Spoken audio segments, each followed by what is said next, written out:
You can open up to the book of Colossians.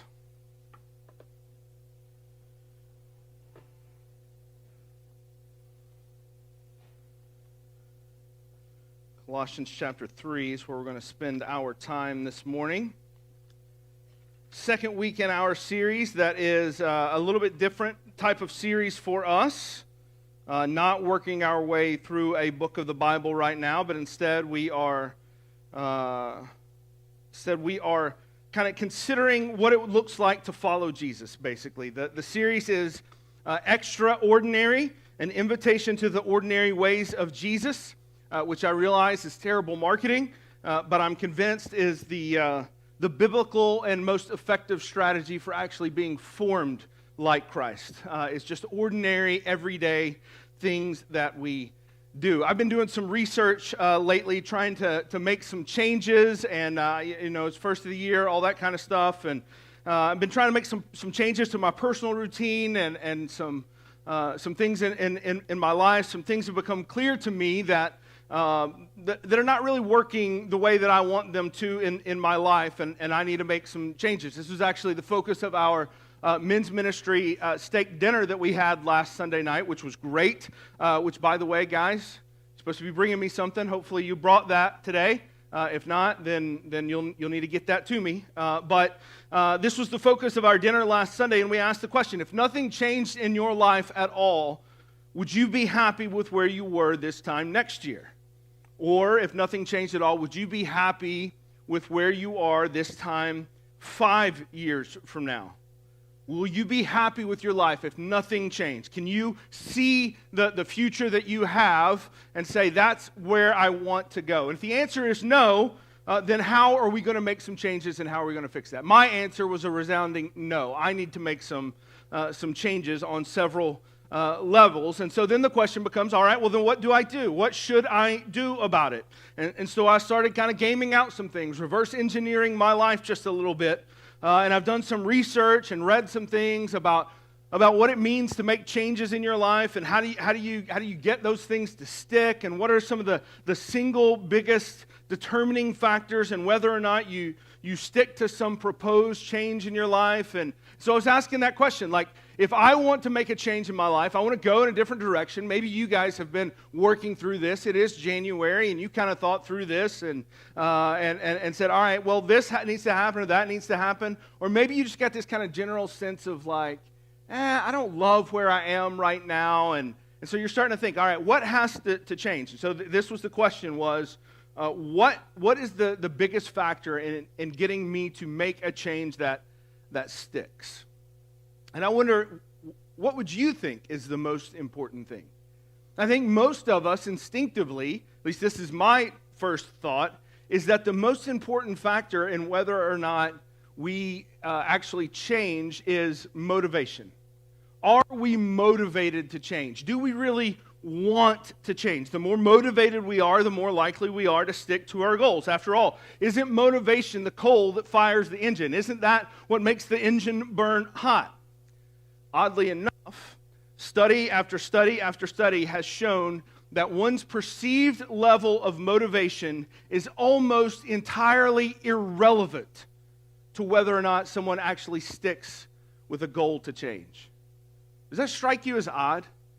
It is almost completely irrelevant whether you are highly motivated or not motivated at all. It makes no difference how badly you want to change, whether or not you actually do. That blows my mind, just to be honest with you. I think that's kind of crazy, but it makes no difference. I've also been told throughout my life that maybe it's not so much the level that you want, like how badly you want something to happen, but instead a huge part of making a sustained change is that you set goals. Specifically, you set SMART goals. Anybody ever heard of SMART goals? You ever heard people talk about that? All right. Can anybody tell me what the SMART stands for? Like, can we throw them out there? Specific. All right. Measurable. Attainable. Reasonable. Time. Wow. You just got that down. All right. That is good. So that's so if you can do all the SMART goals, you can put all those out there, and you can lay out that follow that criteria, you are good to go. that has also proven to be basically useless when it comes to long-term change. So I'm sorry that you spent so much time learning that, but that has proven to be almost useless. It is very good for short-term, like very small things, but as far as lifelong change goes, it has proven to be basically useless. It doesn't show that it actually helps hardly at all. What the data shows is that there are two primary factors, with a few others, but two driving factors that arise above everything else when it comes to becoming something that we want to be, making a change in our life and heading in a different direction. The first is identity.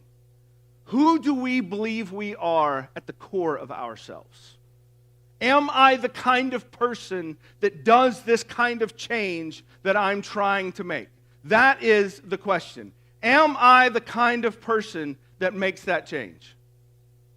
So identity is number one. I don't know if any of you guys have read Atomic Habits by James Clear. Great book to read through. You read through that, and he says it this way: the most effective way to change your habits is to focus not on what you want to achieve, but on who you wish to become. So you start asking the question, am I the kind of person? If you decide that one of your changes you want to make is that you want to lose some weight, and you need to do that by eating a certain way and by working out in a certain way, right? So that's the question if you're doing those things. And so what you need to be able to do is tell yourself a story that you are the kind of person that works out. Not that you need to go and work out, but you're the kind of person that does that type of thing. You're the kind of person that eats this way. You're not a person with a sweet tooth. You're a person that eats in a way that supports your body. Like, you have to convince yourself, tell yourself that level of story, that is who you are. You tell a better story about who you are and who you are becoming. And the second thing that leads to sustained change in your life and determines whether you are successful in making that change is whether or not we set the conditions in our lives to build a system that encourages change. All right? So that's the two most important things. So what this means is that it doesn't matter how motivated I am. If I want to start working out, it doesn't matter what the doctor says about my health. It doesn't matter about how bad my numbers were whenever I went to the doctor's office. It doesn't matter how desperately I want to lose weight or gain muscle. It doesn't matter how how deep my desire is for these things. That stuff is irrelevant. It doesn't matter if I have like a certain piece of clothing that I want to be able to wear. I want to look a certain way. The far bigger predictor of whether or not I'll actually achieve lasting change, at least whenever we're talking about just this one thing. We're just talking about fitness, right? A far bigger predictor of whether or not I will achieve lasting change in that area is not how bad I want it, but whether or not I set my clothes out the night before. Isn't that crazy? It doesn't matter how bad I want it. If I set the conditions, so like I set my clothes out the night before, if I set the conditions, I am far more likely to follow through. It's the simple, repeated, ordinary act that is more powerful than any motivation or desire I can muster. If my clothes are folded and in the drawer, or more likely in the dryer, or to be honest, more likely still in the laundry basket or on the floor, if that is where my stuff is, and I got to dig for the shoes that I want to use to train, and I can't get to that stuff, and the area where I want to do the workout is too messy, or if those conditions are not right, I am far more likely to do so. I mean, everything feels negotiable at that point. Well, I'll just do it later. I'll just do it once this gets cleaned up. I'll just do it once this is taken care of. I'll do it when this thing happens. Maybe I'll do it this afternoon when this gets done. Maybe we'll just have to put it off till tomorrow. This is what I need to do today. And then everything just becomes a negotiation at that point. Nothing about my goals changes overnight whenever I set my clothes out. Nothing about my values change. Nothing about my motivation change. What changes is the environment that I woke up into. Laying out clothes doesn't make me stronger. It doesn't make me more disciplined. It doesn't even make me want to work out more, unless I got like something cool from Nike and I'm like, hey, I want to wear this thing. Like, that's the only way, right? Outside of that, it's like it doesn't make me want anything more. But what it does is it quietly, almost in a way that you don't even see, almost invisibly shapes what happens next in my life. It removes friction. It points my body in a direction. It points my mind in a direction. And it makes one way of living easier than another. And then over time, those small, almost invisible decisions start to add up to something that looks like a habit. And then if you do it enough, you'll be formed into something else before you even knew it. Again, James Clear, he says this: you don't rise to the level of your goals, you fall to the level of your systems. In other words, most of the time, our lives don't move in the direction that we want, but they move in the direction that we've made normal and easy.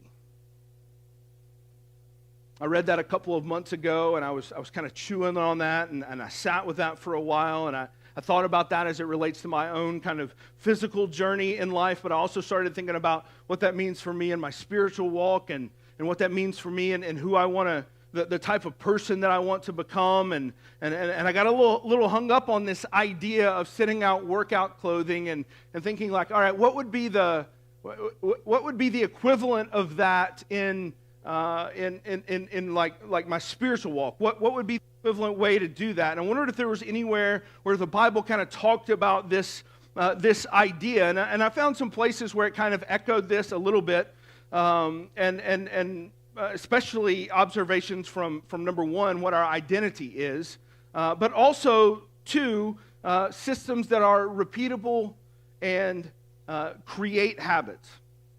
And so what I began as I kind of thought through with this lens as I read through some things, I saw that Paul doesn't describe discipleship as chasing a goal.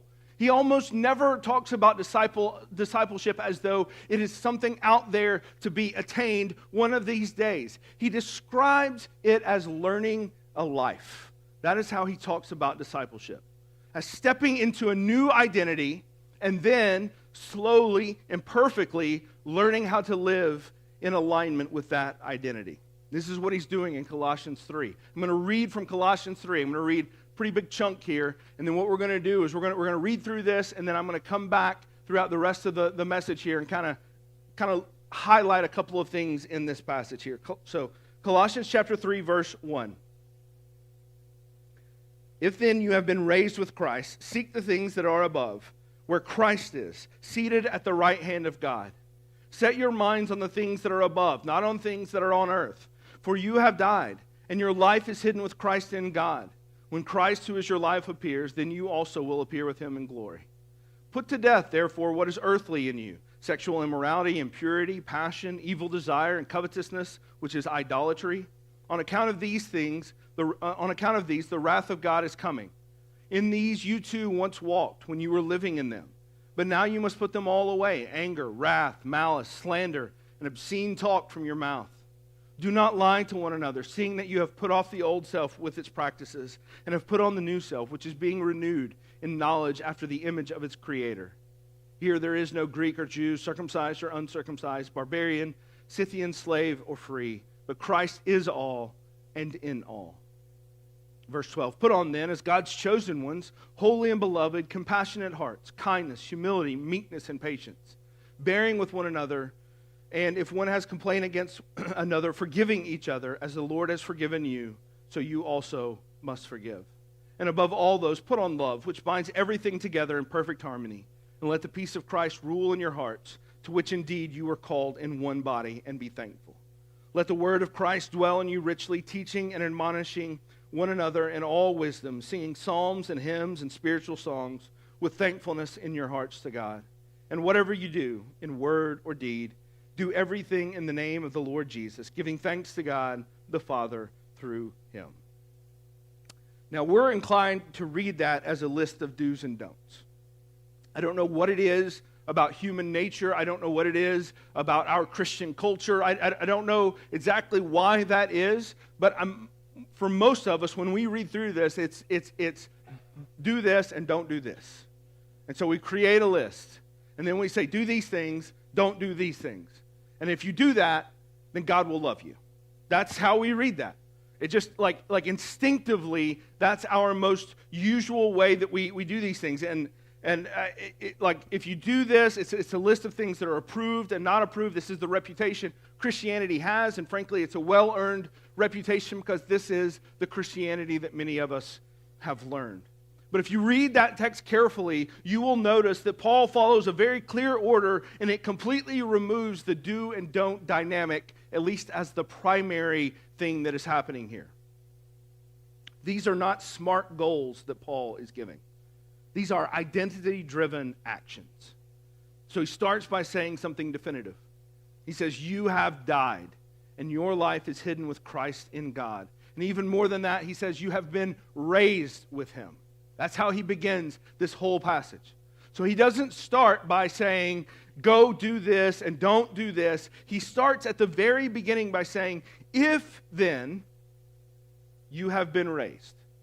So that means everything that he's about to say is conditional upon that truth. If you have been raised with Christ, then this is what happens. So he starts by giving this very definitive phrase. That's not instruction. At least not yet. He's not giving instruction. That's identity. He's saying if this is who you are, if this is the person that you are, if this is what is inside of you, if this is who you truly are, then this is what you will do. Paul isn't telling them what to become.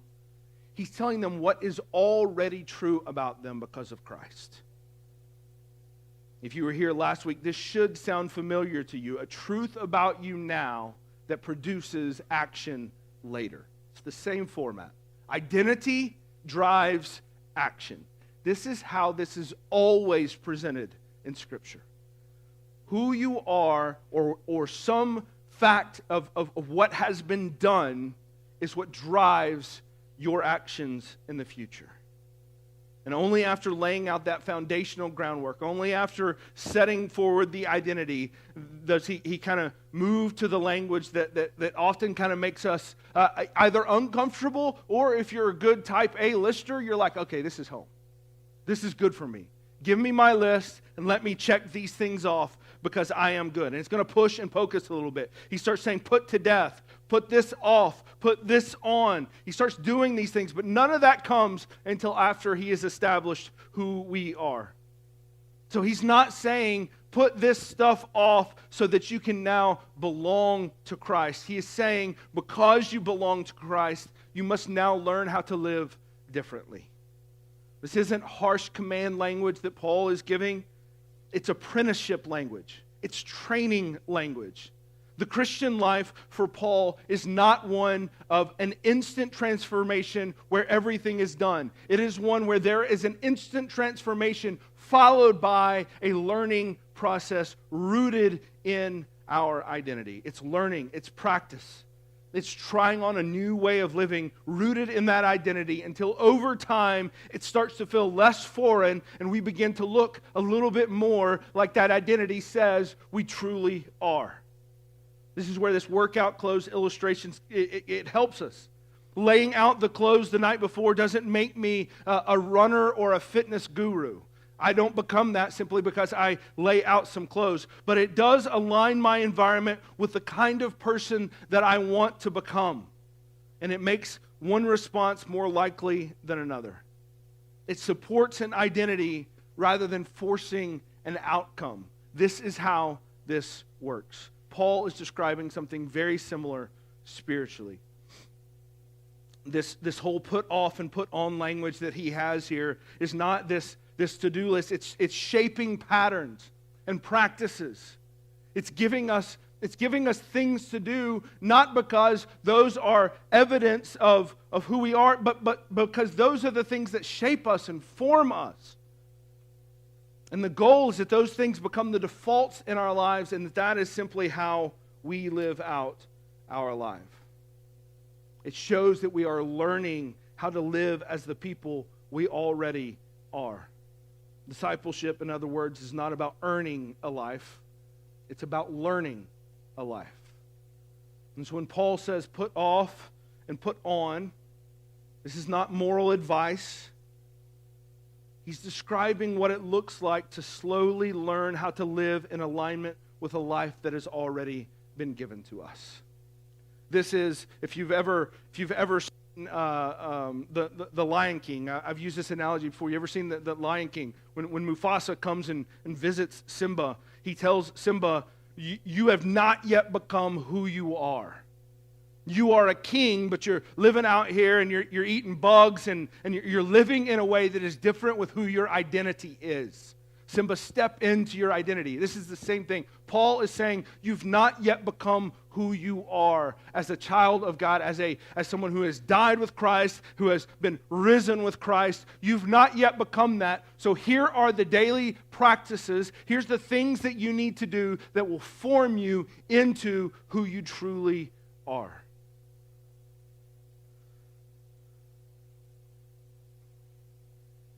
So in Colossians 3, Paul starts with this decisive reality that you've died, your life is hidden with Christ. That's the foundation, and then everything else is downstream from that truth. And then he moves into that truth, the practice. And what's interesting is Paul doesn't begin with dramatic sins. He doesn't begin with like extreme behaviors. When he starts talking about this put off and put on language, he starts with the kind of things that show up in pretty ordinary everyday life. The things that all of us, I think, can relate to, and they shape us precisely because they are common, ordinary things. He says, put to death what is earthly in you. Put to death those things that you're around all the time. Put to death those things that are the things that you see and you deal with always. And then he names these desires that most of us would recognize. This kind of disordered desire of lust and sexual desire, greed and patterns of kind of wanting to take over attention and affection. This idolatry that he's talking about is not some kind of like idol worship in a temple. It's just talking about the everyday way that we live life that takes over where we worship something other than who God is. He's saying these things. He's not saying that these things appear out of nowhere. He's saying that these are the things that grow in our lives naturally, and especially when they're left unattended. And so this training aspect kind of becomes clear here that he's talking about. He's not saying, here's what I need you to do. I need you to be strong. I need you to be motivated. I need you to have willpower. I need you to listen to affirmations every morning that tell you strong you are about these things. No. He's not saying I need you to have all this willpower and then become something else.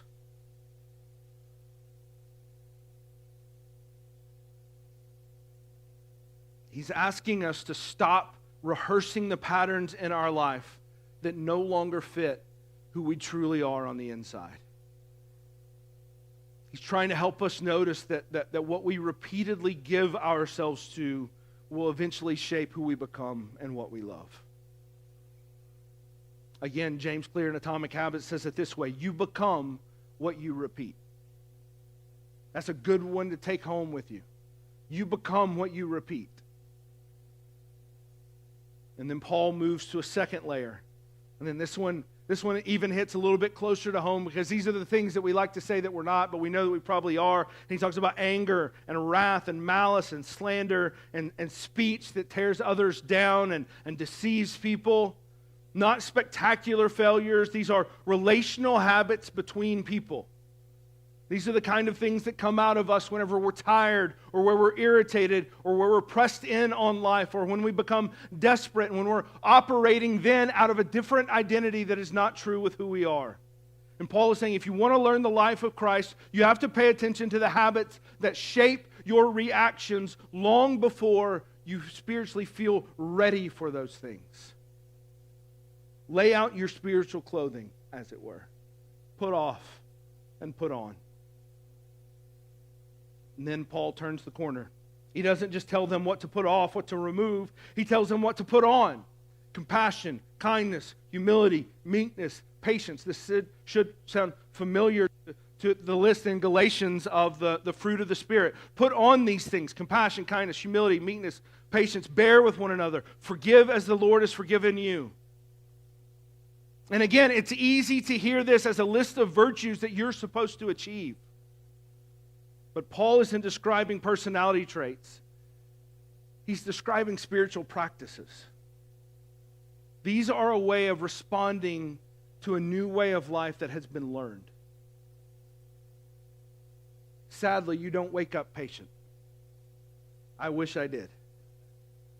You don't just suddenly become gentle.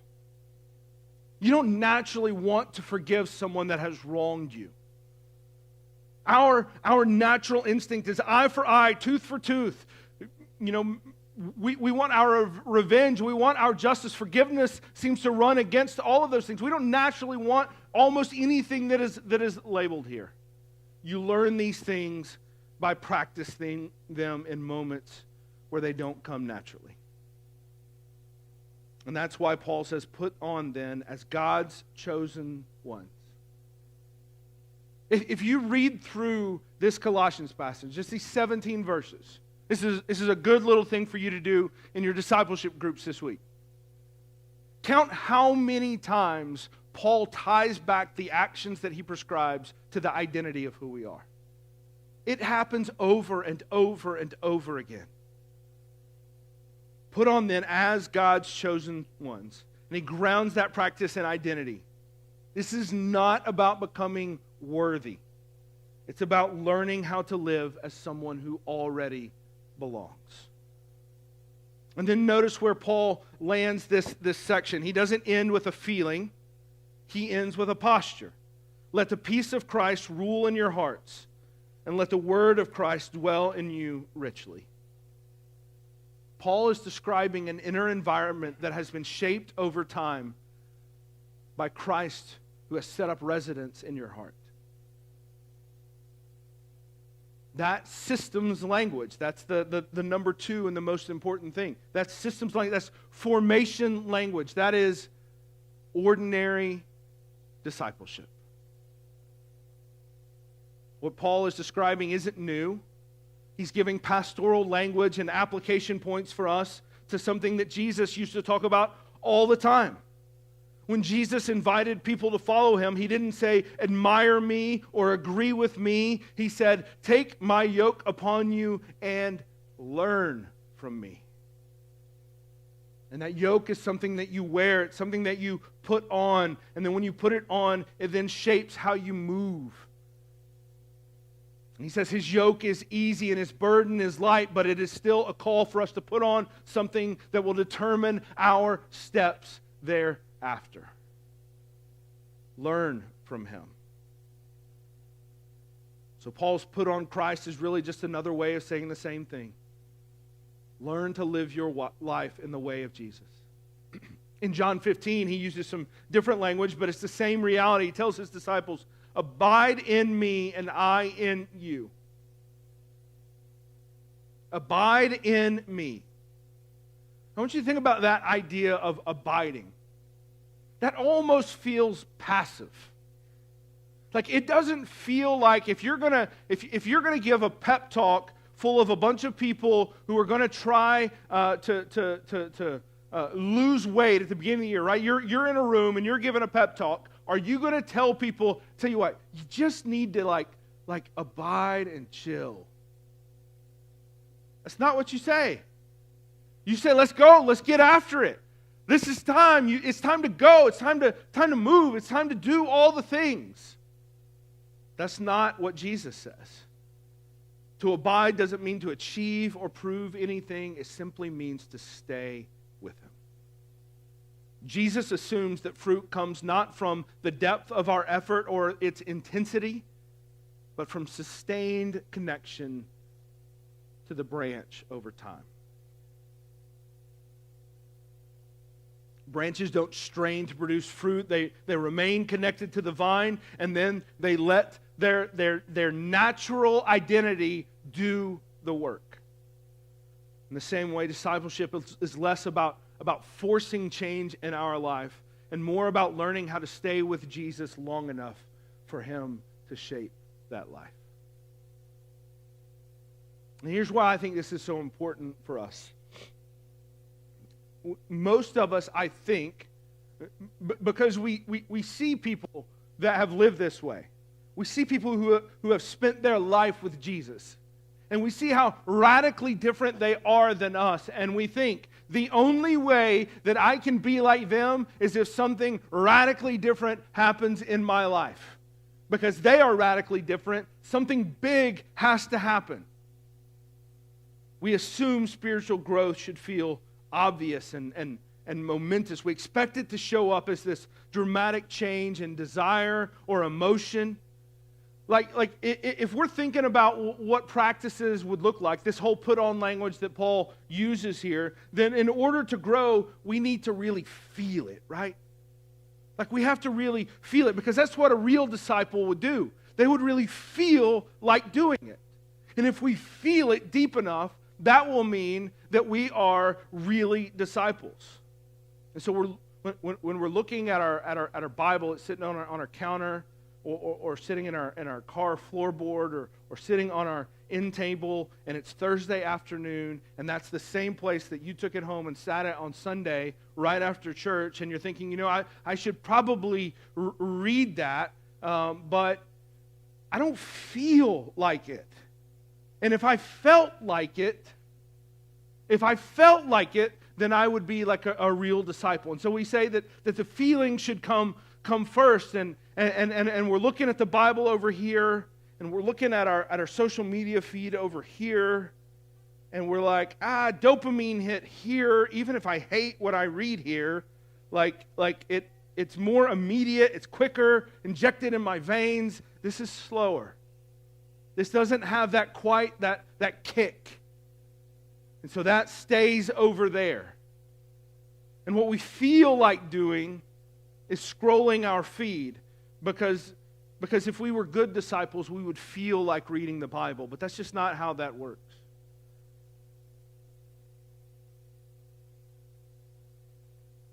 And so this passage has been working on me.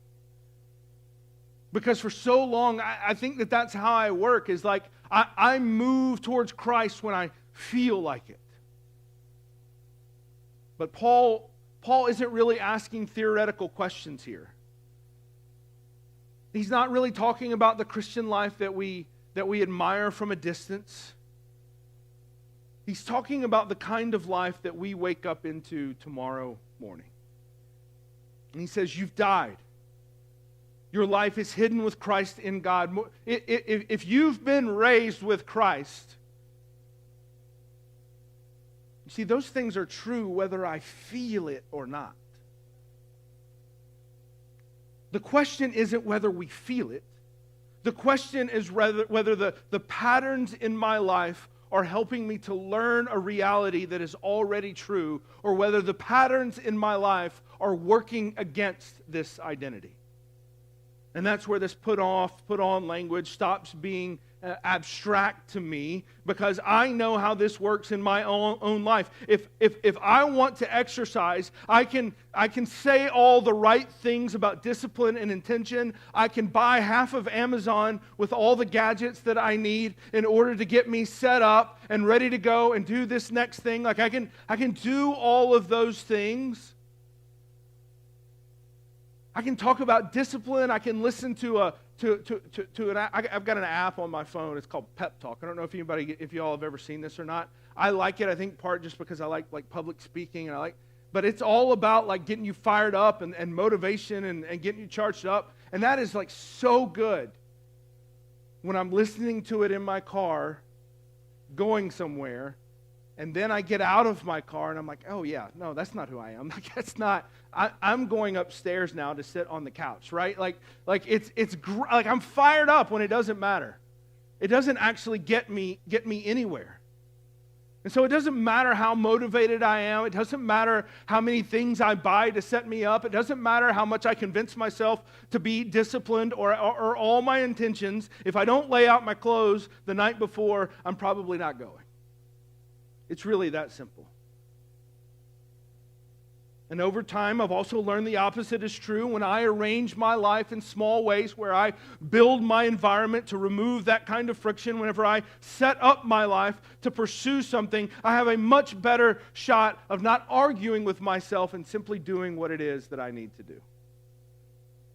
Paul is saying discipleship works the same way, not by trying harder, not by waiting until you feel different, not by showing up on Sunday and letting the preacher get you fired up and motivated. I'm not really a fired up and motivated kind of guy, so maybe that's not why you're here, but if that's what you're waiting on, well then that's great until you go get lunch and then it's done. And that doesn't really help anyone. So this isn't about trying harder, feeling different. This is about setting up your own life with ordinary patterns of your life that identify with the life you've already been given with Christ. And this is why Paul ends by saying, whatever you do, word or deed, glorify God. It's not a big emotional crescendo. It's not a big weighty decision. It's not a big dramatic action that he says. He just says in the everyday ways that you do things. And whatever it is that you do or whatever it is that you say, do them to the glory of God. This is how formation happens. Not in big promises, but in the way we say things and do things every single day. And I don't know about you, but this is the part that keeps pressing on me, because it means following Jesus isn't mostly about my intentions or my emotions. It's about what I'm setting in front of myself day after day. And it's about what I'm thinking about whenever my mind has a chance to think about things. So for me this week, the question isn't, do I want to follow Jesus? I know the answer to that. Yes, I want to follow Jesus. The question is, what am I putting on and what am I putting off in the ordinary flow of my life? What patterns am I reinforcing? What environments am I creating? What am I making easier? A life rooted in Christ or a life rooted in feelings? And I have a feeling that for some of us, the most faithful thing we can do this week isn't dramatic at all. It's just one small, intentional adjustment that aligns our life with the way of Jesus that we say we want to learn. And that's pretty ordinary. So if you're here and you would not say that you're a follower of Jesus, you would not say that that is who you are, the invitation is still pretty simple for you, and it is still open. Jesus doesn't begin with a list of demands. We saw this last week. He begins with proximity. He says, come and abide. He says, come and see. He says, stay close enough to decide whether this is the life you want to learn. And if you are following him, maybe the invitation that is given to you this morning is a little bit quieter than you would expect.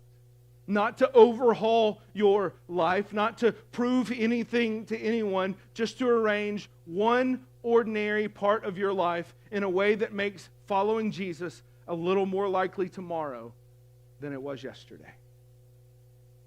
Because discipleship isn't about earning a life, it's about learning a life. And Jesus is patient enough to teach us, even on the ordinary, unnoticed days and places in our life. Let's pray together.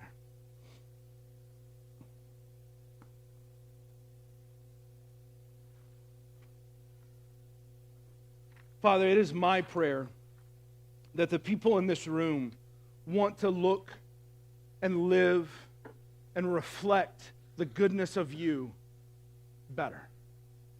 Father, it is my prayer that we want to be more like you.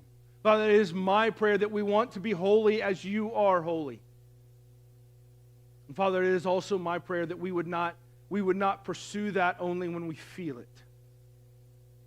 But we would pursue it and we would put on the clothing of Christ so that we might better represent who he is, and that we would walk around in that clothing, and that we would be shaped and formed by that in our daily life. Father, I pray that you would help everyone in this room to come to Christ, to learn from Him, to take on that yoke, to abide in Him, and to do it not just today, not just tomorrow, but day after day after day after day after day.